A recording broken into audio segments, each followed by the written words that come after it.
Se você ignorar os 5 pontos que eu vou te contar nesse vídeo, provavelmente você vai levar muito tempo para alcançar a fluência em qualquer idioma. Ler. Ler é extremamente importante quando você está se alfabetizando em um novo idioma. A leitura te ajuda a mergulhar no universo da estrutura gramatical daquele idioma. Ler no idioma que você está estudando melhora a sua compreensão gramatical. O ponto-chave na leitura é você ler aquilo que está dentro da sua capacidade de compreensão.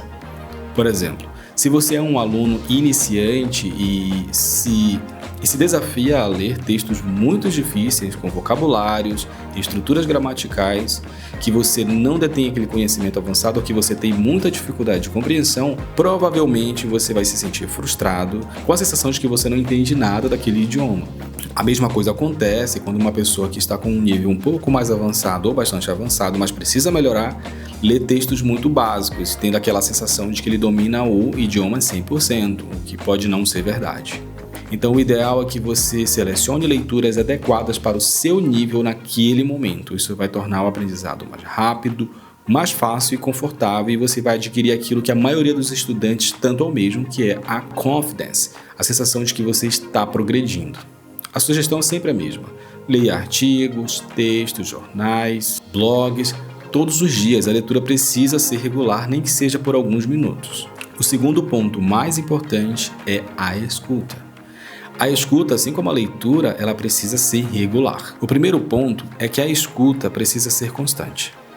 Pesquisas relacionadas ao estudo de idiomas mostram que a exposição ao idioma, essa exposição constante, cria uma capacidade no indivíduo de distinguir.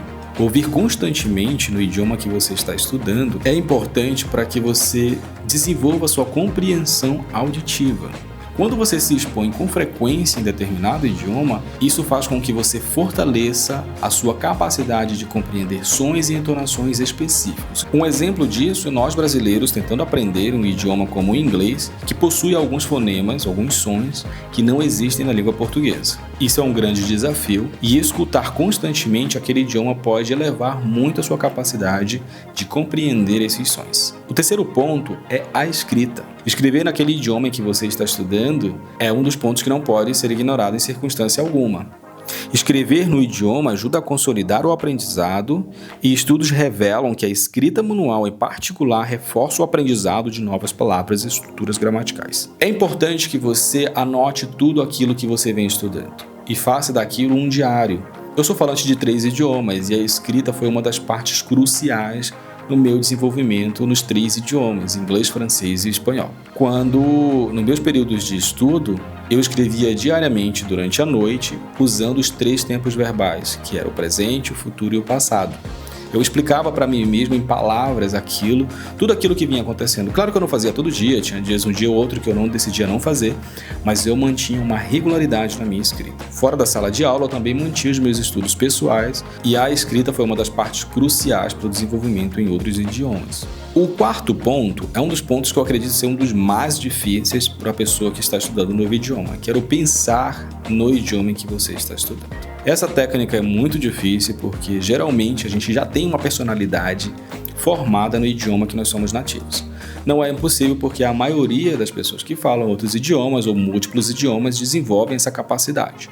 Um dos pontos importantes aqui é que isso também precisa ser regular. Você precisa estar exposto diariamente a pensar no idioma. A minha técnica sempre foi pensar no mesmo idioma várias vezes. Por exemplo, eu estou aqui de frente de uma câmera. But I know that I'm in front of a camera. Eu olhava para os objetos e lembrava de como são chamados aqueles objetos naquele idioma. Câmera, camera, na câmera, la luz, the light. É muito interessante quando você está estudando um novo idioma que você tenha a capacidade de discernir que existem 2 eus. Tem o eu pessoa física aqui, que estou presente, e também existe um eu que é cognitivo, que é aquele meu eu interior, que a gente conversa com a gente mesmo diariamente, a todo momento. O mais importante é que quando você esteja desenvolvendo um novo idioma, você passe a conversar também naquele idioma com você mesmo. A sua mente precisa se direcionar naquele novo eu, naquele idioma. Uma das minhas técnicas que eu mais gosto é me gravar.